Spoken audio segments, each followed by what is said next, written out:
Yo, the Dilly, it's your boy, you know what I'm saying, the infamous LORD, you know what I mean? I just wanted to just give a shout out to y'all for purchasing. This ain't really like an ebook, it's more so like an presentation, you know what I mean?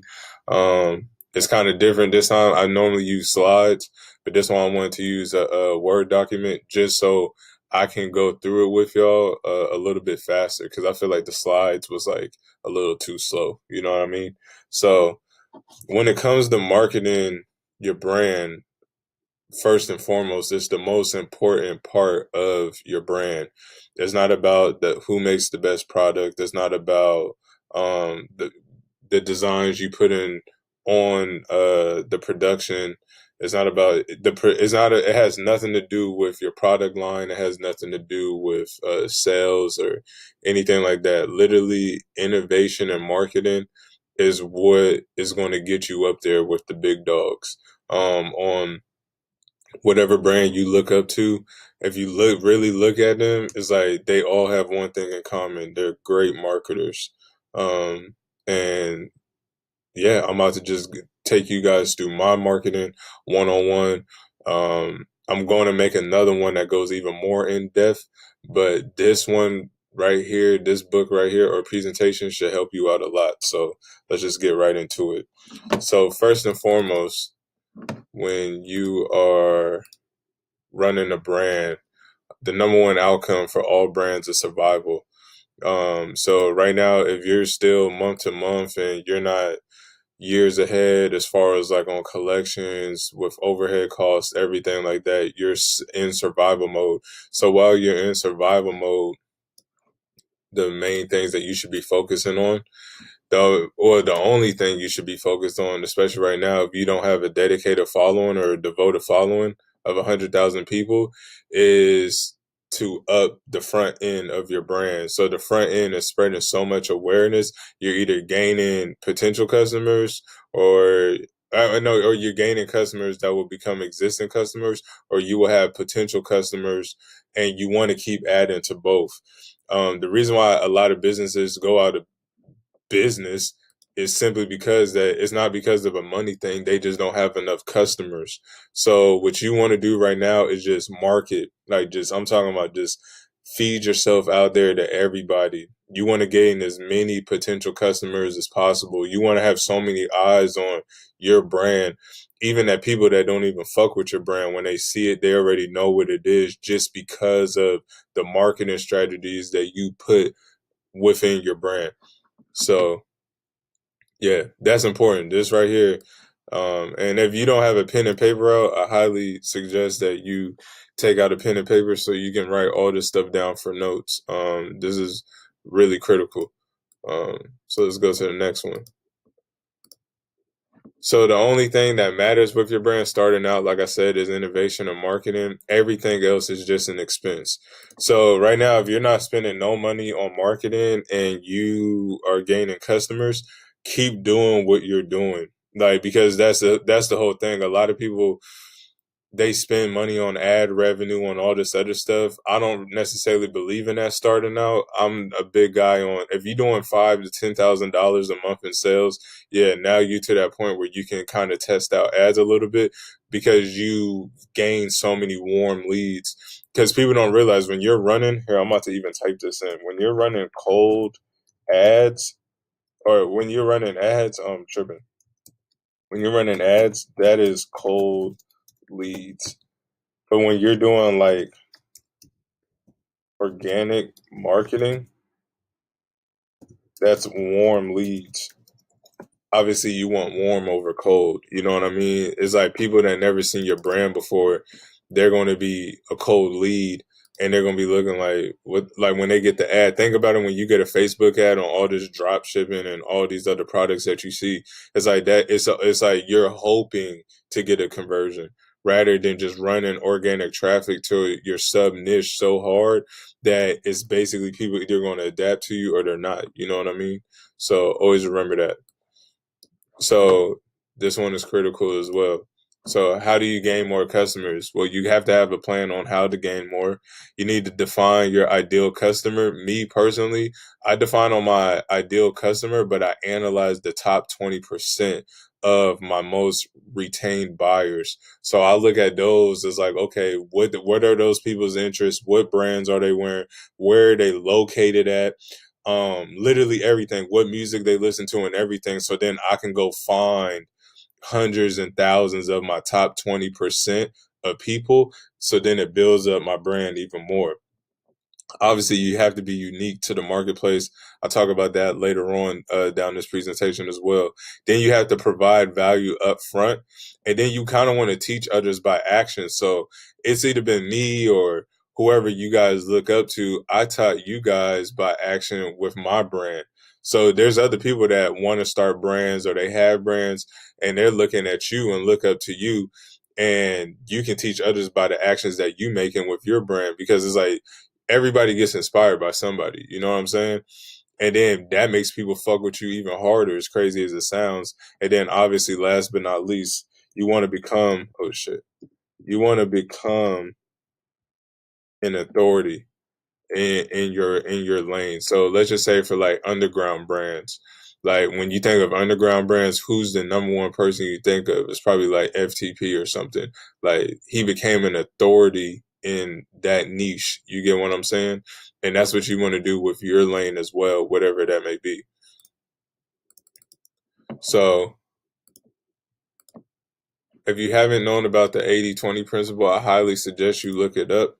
That basically means that like 20 or 80% of your results are generated by 20% of your efforts. And there's 80-20, like literally everything, even outside of business. Like you only wear 20% of the shoes, the other 80% just sit there at your house.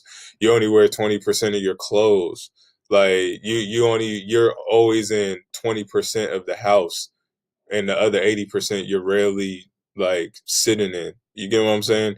Uh, Even with like the roads, 80% of the roads aren't drove on as much as the top 20 or the 20% of the roads in your area or neighborhoods. So it's 80-20 like literally everywhere. Like think about it. Like when you go grocery shopping, you're only shopping at 20% of the whole building. It's like the other 80 is like you're not even bothering to look for groceries on that side. And that's how it is even with business. 80% of your sales are coming from the top 20% of your customers. You never want to forget that. And these are like straight facts. Like it probably is spooky. You guys are probably going to go on, Shopify and look and be like, damn, like 80% comes from like, you know what I'm saying? The retained customer. Um, so just always remember that when you're just matching up everything with releases, with your marketing and everything. If you do a crazy mass marketing campaign, just know that like 80% of your results are generated by the top 20% of your efforts. So right here, there's only three pillars to profitability. This doesn't really have much to do with marketing. It's more so with sales, but I just wanted to add it in here so you guys can just have a gem. So it's like the more brand awareness you put out, the more retargeting you do to the retained customers and the brand loyalty of the existing customers. So the more awareness you putting out to potential leads and existing leads, and you're retargeting the existing leads, and you just brand an overall brand loyalty, you're going to forever have your brand be a profitable brand. So right here, what I'm about to do, I'm about to give you like a top, like it's like I believe I put like my top 8 or 9 like marketing principles with my examples. And this is gonna be really good for you guys because you guys, after you see these laws and from this little stuff right here that I gave you, it will kind of give you an idea what you need to do when you go back to the drawing board and make it happen with your brand. So let's get into it. So law number one is leadership. So it's best to be first than it is to be. What I mean by that is who is the first streetwear brand ever, right? Fucked. But who is the second? A lot of people don't know who the second was. So and it's like that with everything. You know what I'm saying? It's like who was the first person to go on the moon? like everybody knows it was Armstrong, but it was like who was the second person to go on the moon. You really don't know who the second person was that went on the moon, but everybody knows the first. Like who was the first person to start an iPhone, obviously, or or innovate an iPhone? It was Apple. You know what I'm saying? But it's like who's like the second, third, fourth, fifth? Is like people really got to start. Well, I don't know who the third is. I don't know who the fourth is. So it in my eyes, it's better to be first than it is to be better. Because if you're better, like let's just say you're always chasing this better route. Oh, my product is better than theirs. Their product is shitty.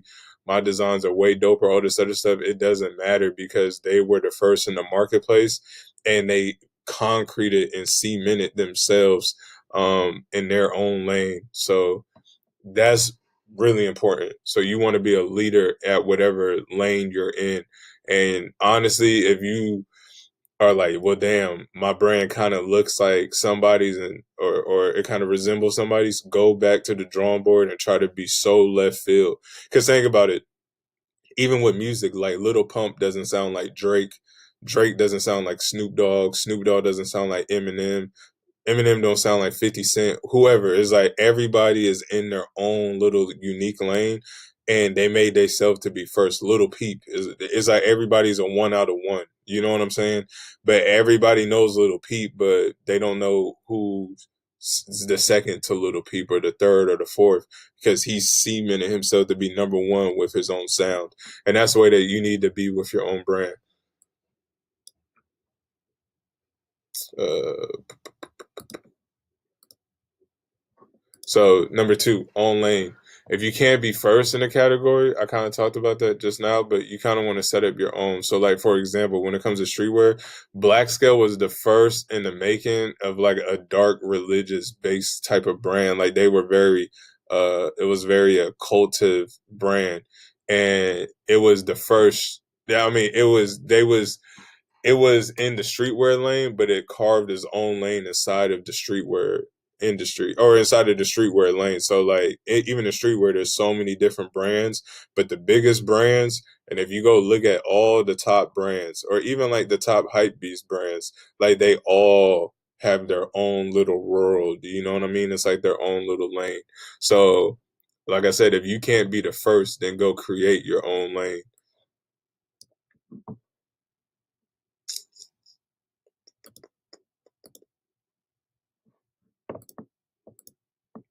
So, brain.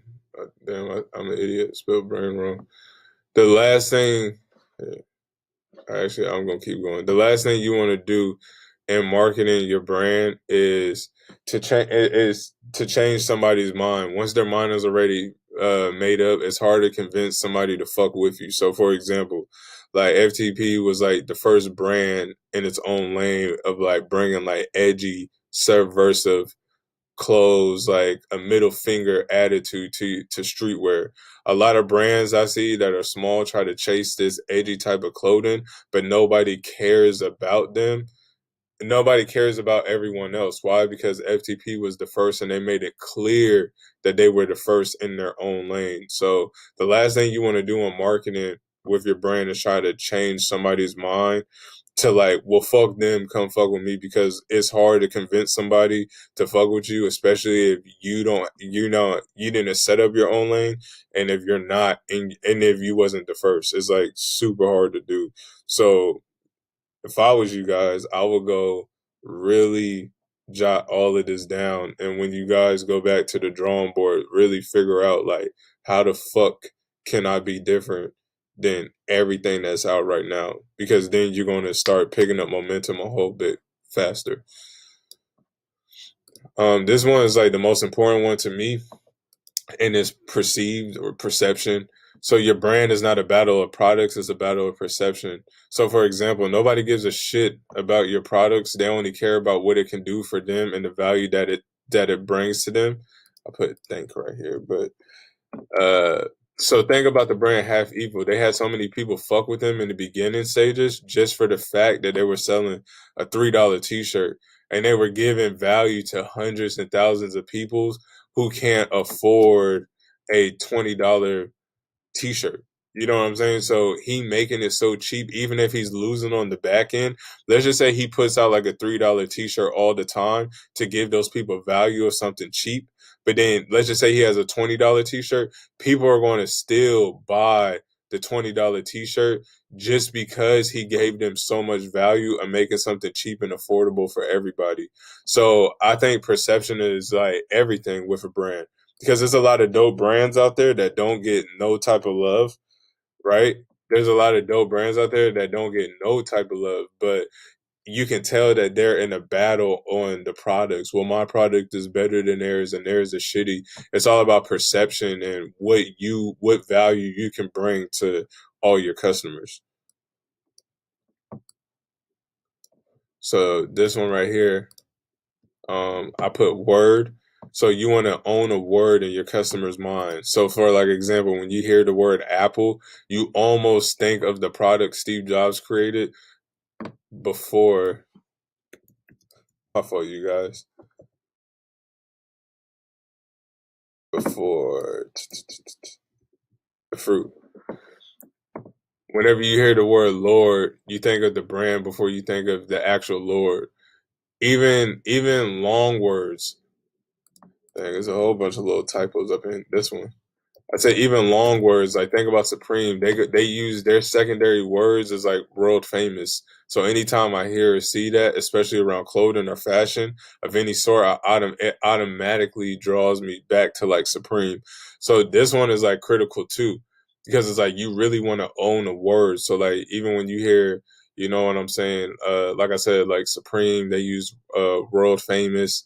When you hear Lord knows, even like say your prayers, hell on earth, like those are my secondary words that I use for my brand. But even when you hear the word Lord, it's like I can almost guarantee like the people who are watching this, they think about the brand before they think about like the actual Lord. You know what I'm saying? Like that comes secondary because I made the word uh like kind of like trademark within just who we are and what we do.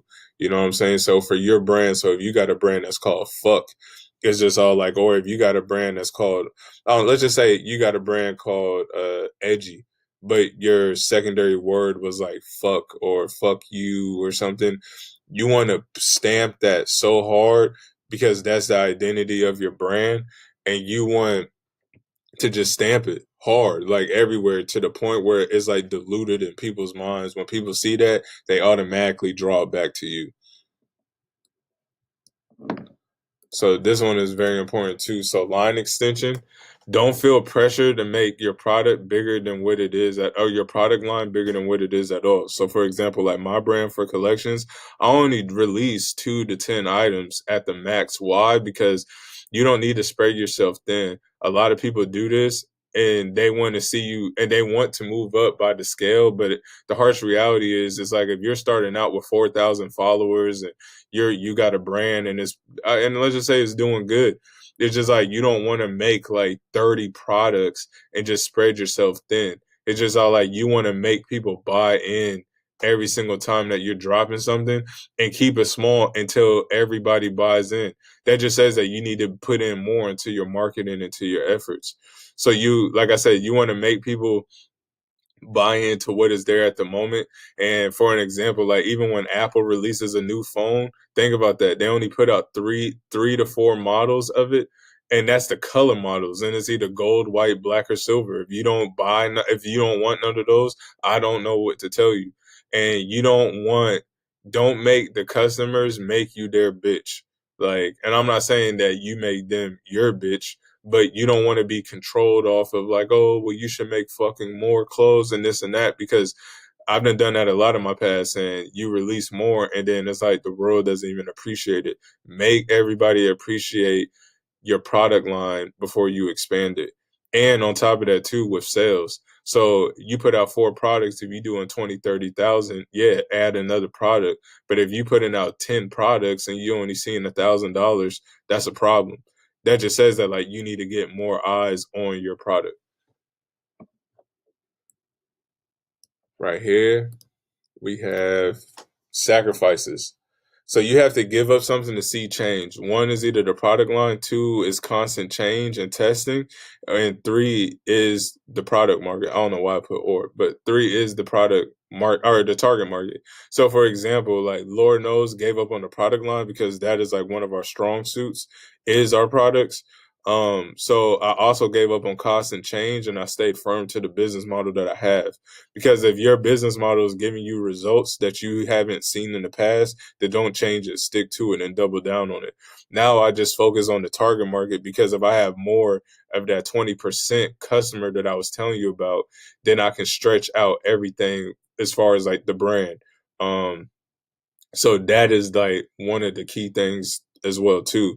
You don't want to try to change up all three things at once or test out all three things. Like you got to give up two and just double down on one of them sacrifices. So my best advice honestly for you guys is because obviously the product doesn't matter and constant change will just drive you crazy.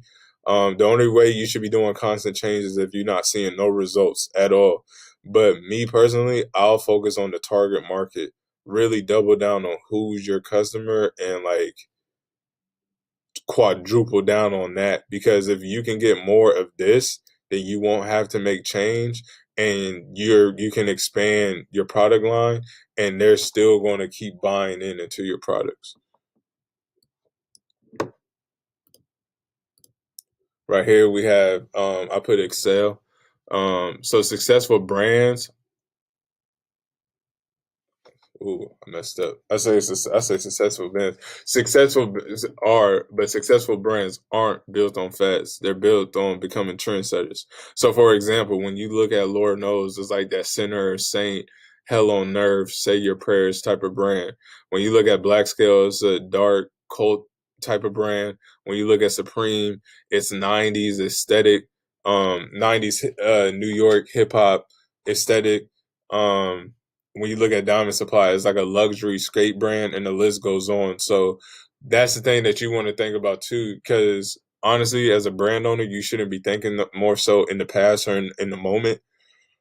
You should be thinking more so like later down the line, where you're gonna be at 3, 4, 5 years from now and what you're trying to do to the marketplace as far as like with your brand. So it's all about innovation and marketing. Like I said, is like how can you become a new trendsetter and bring something to the marketplace that nobody has ever seen before. And people are just like, holy shit, like where did these dudes come from? You know what I mean? And that's the type of brand you want to build. Because always remember that like successful brands aren't built on fads. They're built on becoming trendsetters.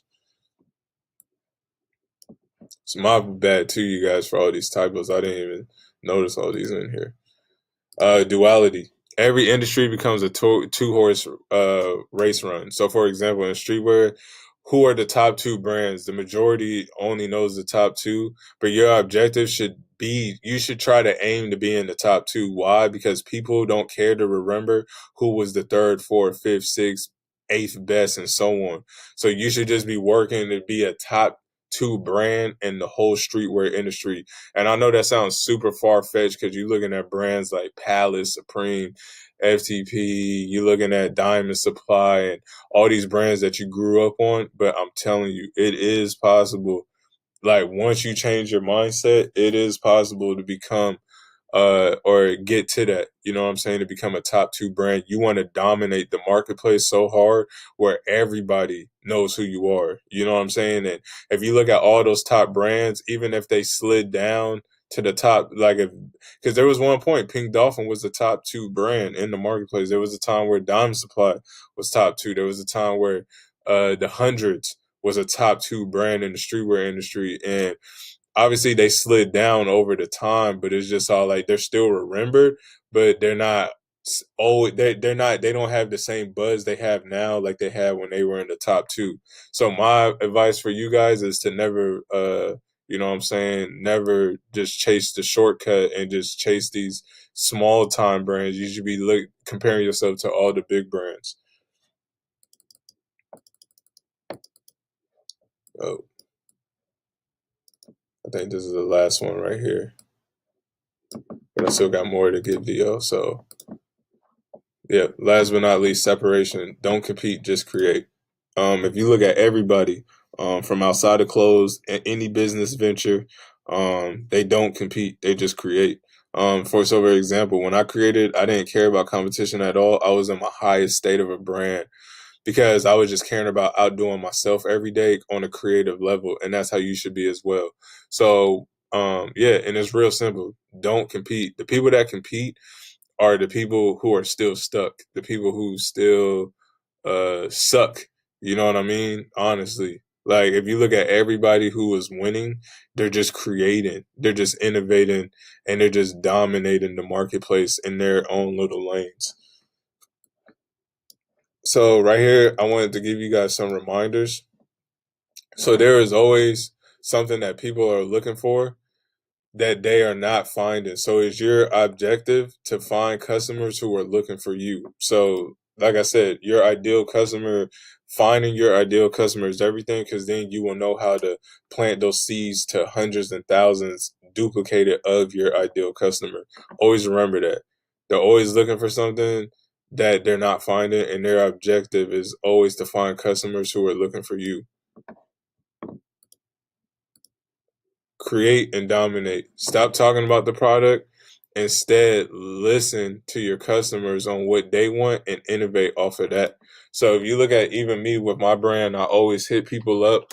I'm always on Snapchat. I'm always on everything. Like, what do you guys want to see more of? This, and that. And I hear that and I implement it, and I try to just make what my customers want to see from the brand and just make it in a dope, unique way to still have the retention of my customers still fucking with us. So just create and dominate, honestly. Then we have innovation is nothing. Oh, I said, all right, my fault, you guys. So I said, innovation is nothing but new, better, and different, and it solves a problem that gives a customer an outcome.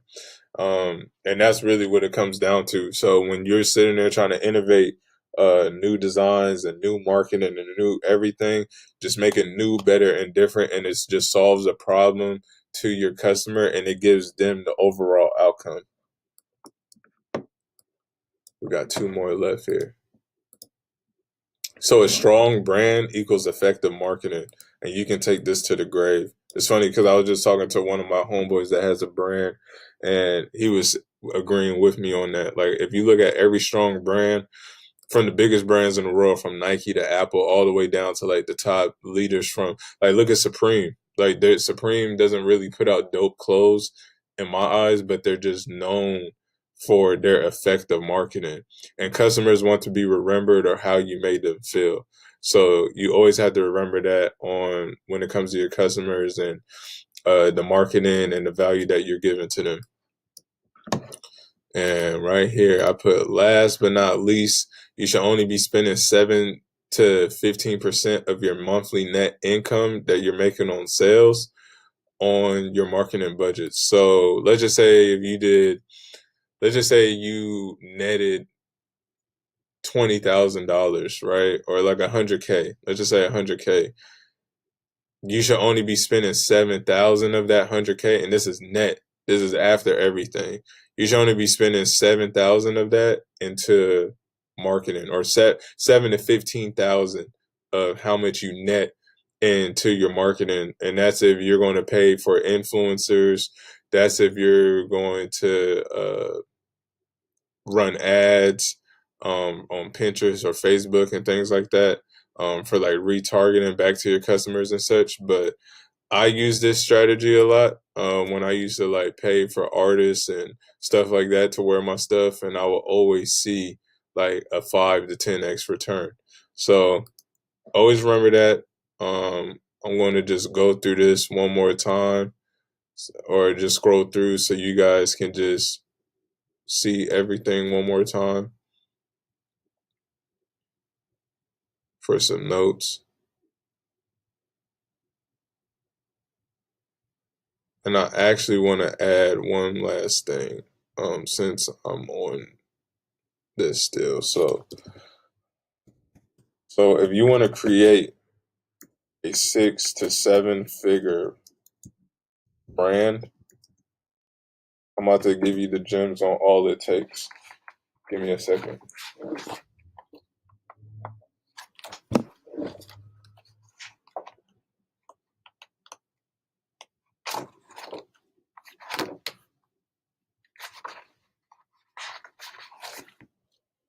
This is all it's going to take.